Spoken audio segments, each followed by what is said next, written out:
Artist friends, I'm excited to share with you today this journal page that I created using one of my new typography stencils and one of my first release stencils. So I'm just adding down this piece of paper. It's a railroad stock certificate that I used a bunch of walnut ink and Payne's gray on to kind of create a background layer for mark making. I never ended up making marks on it, so it's going to be used for the background of a journal page instead.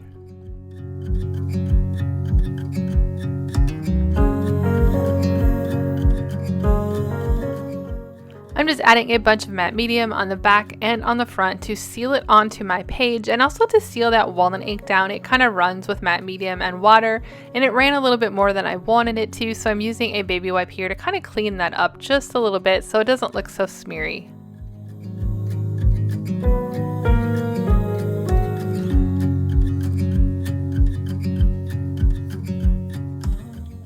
Now that matte medium is dry, I'm grabbing my parchment colored Liquitex spray paint to spray through one of my new stencils. This is the cutouts of the Lorem Ipsum text stencil, and I made it the other way that you saw it originally. That is the way that the font creator created the font. However, I wanted the letters to be used the quote normal way on this page instead of the upside down and backwards way. I love that about my new stencils, that you can choose to use them as I intended or as the person that created the font intended, or you can flip them over for a completely different look.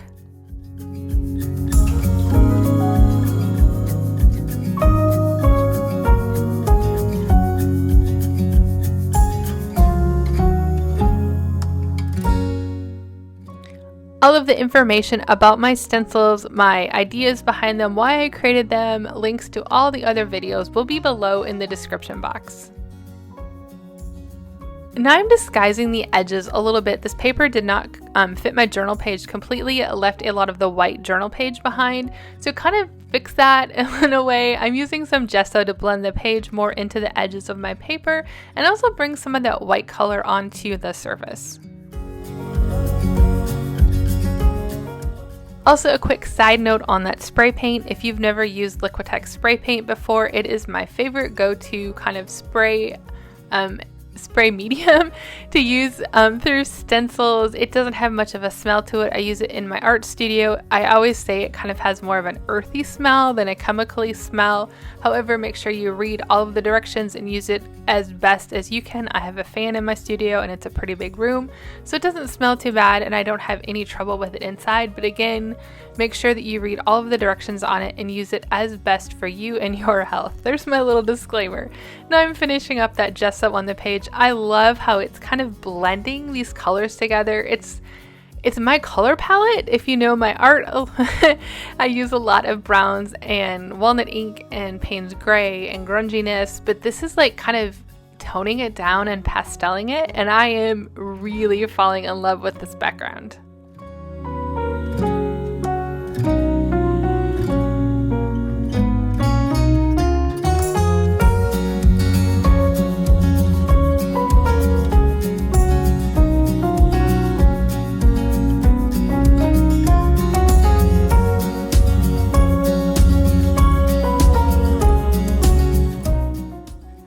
Now I grabbed one of the stencils from my original release. This is the Bean Toes stencil, and this is the sheet that I used when I kind of played with the stencil for the first time. And I'm going to cut out just a little bits of the bean toes to use in my background. If you don't know the story behind this stencil, make sure you go check it out over on my StencilGirl page and learn all about how this stencil was created in loving memory of my beautiful gray kitty that we said goodbye to a little bit over a year ago.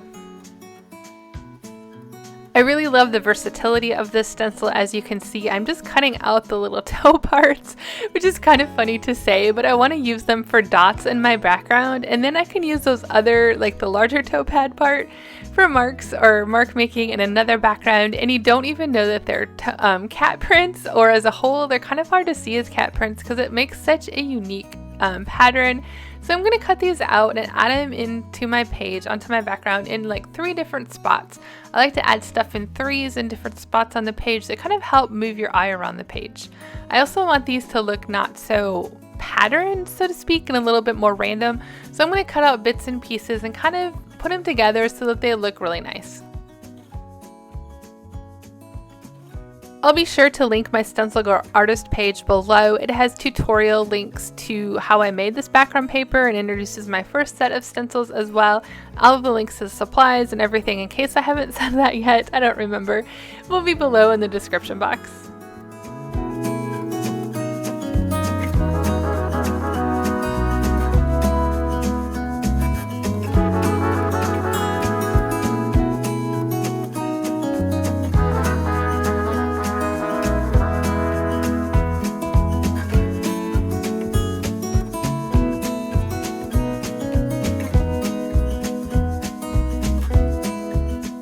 And since I had those little bean toes in the spots that I wanted, I'm sticking them down with matte medium, and as I'm working on this, my heart is kind of sinking. Artist truth here, or moment of truth, it's not turning out how I wanted it to. The cut out little spots look just placed on the page, and that is not how I want it to look. So I'm like, oh no, what do I do? Where do I go from here? And so my next step is to kind of figure out how to blend these into the page a little bit more. I was also contemplating ripping them off and gessoing over them completely, but I am so glad that I took the time to problem solve them because they are probably one of the favorite things on this journal page.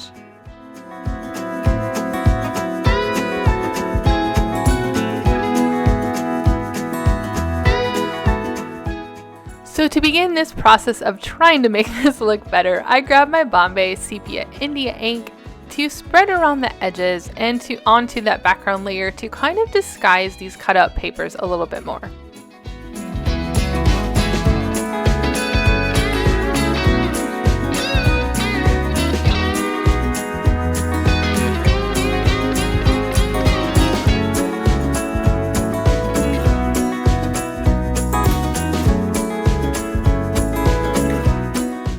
Concentrating on the edges. I'm going outside the line, so to speak.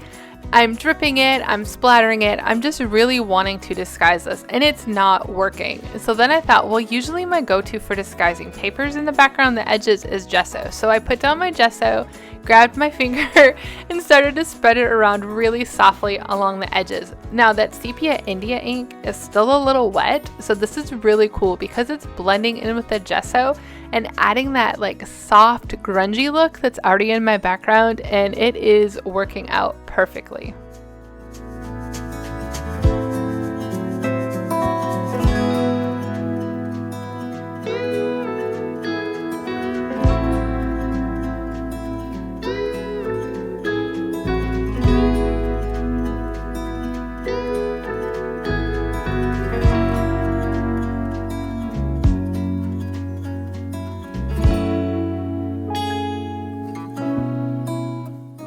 All the edges of my little bean toe cutouts are starting to blend in, and I'm starting to really like this page again, but it still needs a little something.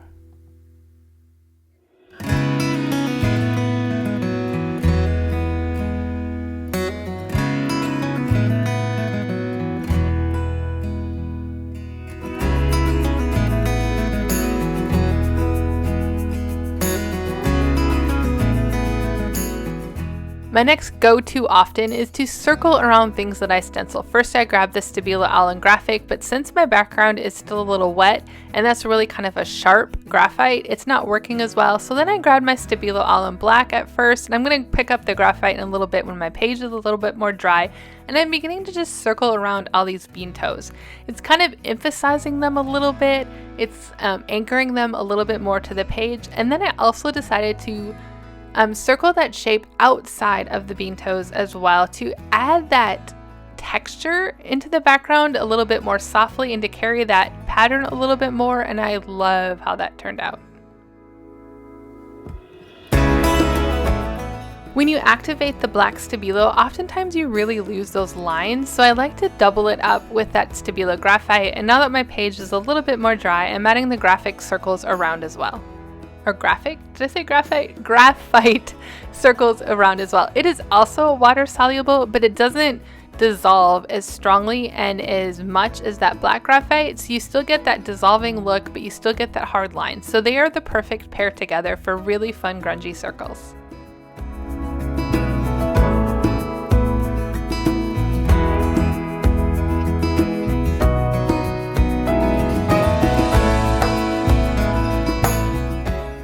So then I had the idea that I wanted to use my new text stencil the right way behind one of my original stencils. This is the triangle leaf stencil. Now in the end, I don't like how this looked, and I'm gonna leave this in here just so how you can see it. I really like the concept of it, and I'm definitely gonna try it out on another journal page, but it just didn't look right for the background. I think because it matches the look of those bean toes too much and it's not as contrasty enough, but it's a really, really fun look. I outlined it with that Stabilo to try to bring that shadow and shading to the triangles, but it still wasn't the right look for my page.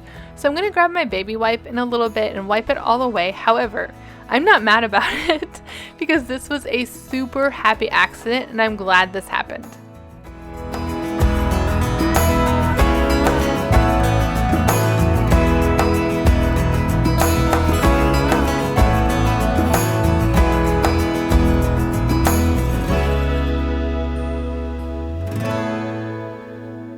As I'm wiping this away, I truly love the shadow, shading, reflection, little bit, whatever you want to call it, that's left behind that I'm not able to wipe away. I probably could have tried harder to wipe it away, but I loved it so much, so I kind of half removed it, and now I'm intentionally trying to add that same effect more places in my background. I'm stenciling that Payne's Gray through the stencil in a bunch of random places. I'm gonna let it partially dry and then grab that baby wipe to remove a bunch of it. This is adding that soft, grungy look to the background that I've already started, and I am falling in love with this technique, and I'm definitely going to use it again.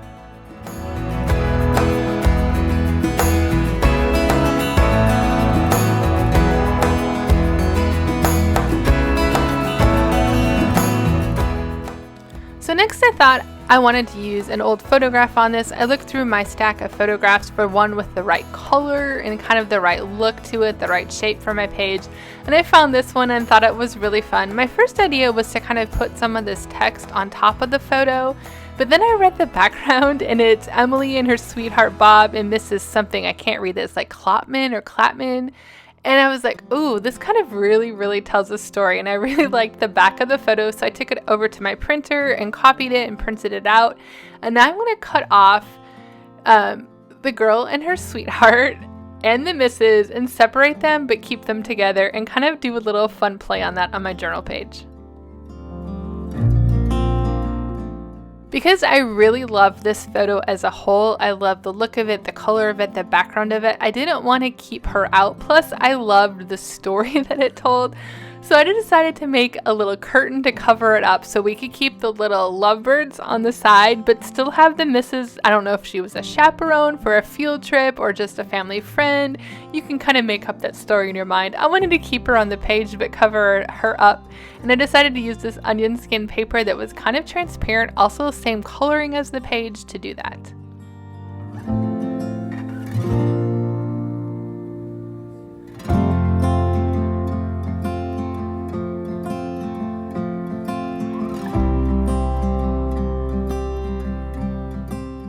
Now I have that onion skin paper trim to go on top of the photo. I'm going to cut out the back of the photo, the Emily and her sweetheart part, because I want to use that on my journal page as well.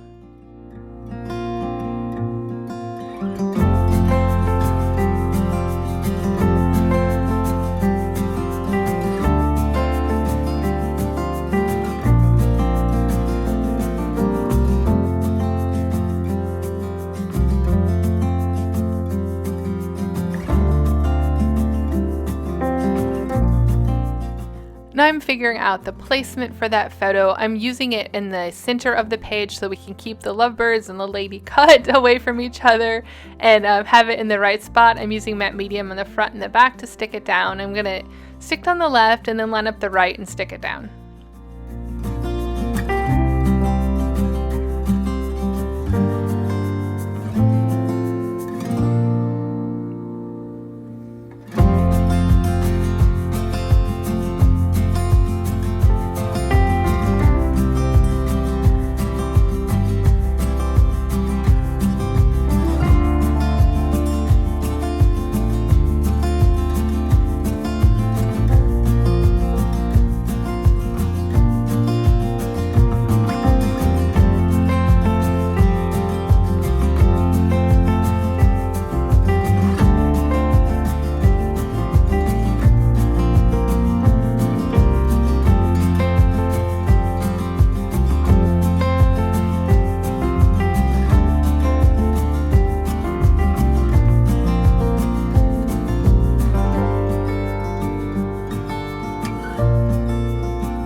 Now that my photo is on the page, I'm cutting apart the back of the photo that I copied on my printer, and I'm going to stick that down as well.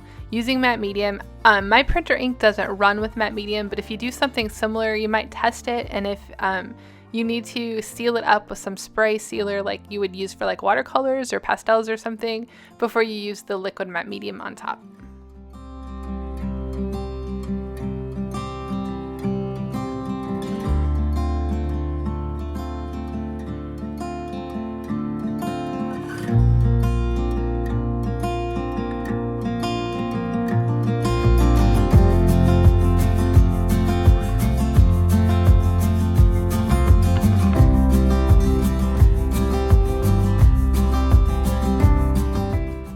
I know my printer paper is so stark white and I don't love that on the page, so I'm going to use a generous amount of matte medium on the front and the back of this paper to really seal the paper up so that I can add some medium. I'm going to end up using some ink on top of it to kind of disguise it a little bit more, but I needed to make sure I had the edges sealed really well and the paper sealed really well so it didn't just suck up that ink and the edges weren't like full of ink and not looking funny. So I'm going to let this matte medium dry really well before I do my next step.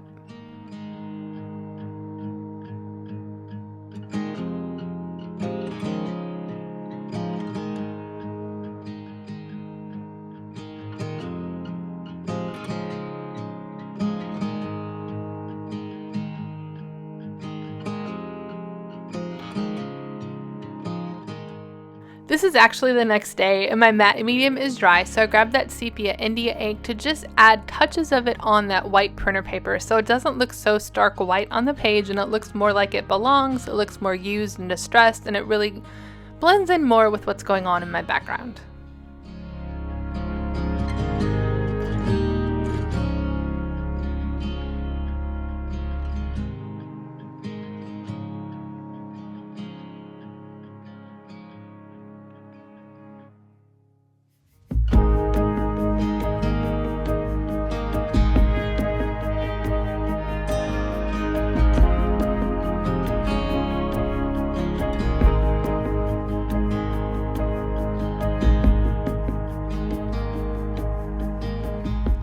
I'm also adding a little bit of it around the edge of my photo to add a little distressing and some aging and some shadow on the photo.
I made sure that ink was really dry because I didn't want it soaking up into this onion skin paper, and now it's time to cover up the lady on the right, Mrs. we're going to say Chapman, even though I'm not sure if that's what it said. I'm going to use a little bit of this clear washi tape to stick down the onion skin paper that I cut out, but I'm thinking it's looking a little too plain. It needs something else. So I'm going to rummage through my drawer and see what else I can put on top to kind of add a little bit more interest to it.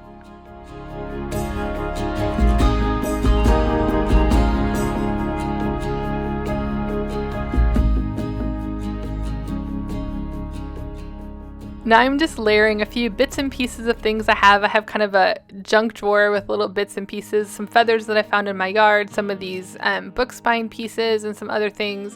And I'm just going to begin to layer to create a little collage on top of this onion skin paper so it doesn't look so plain.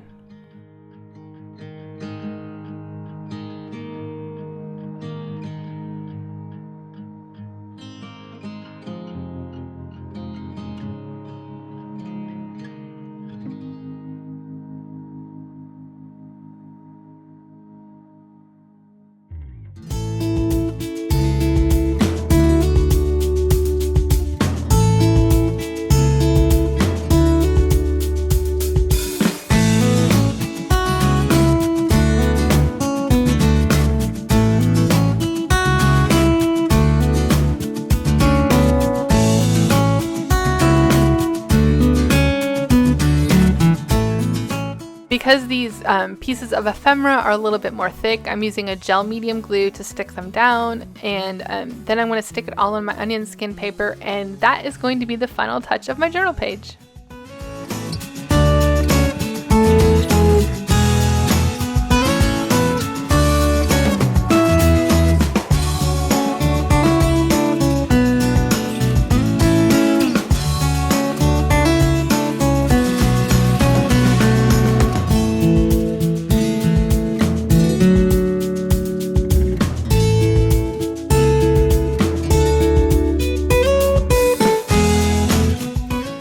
I didn't want the onion skin paper and the matte medium to kind of stick down too much onto that photo, so I put a little piece of patty paper behind it just in case for protection.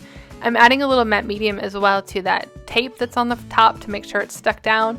Removing all my background papers and everything else now that it's finished to look up my page and call it complete.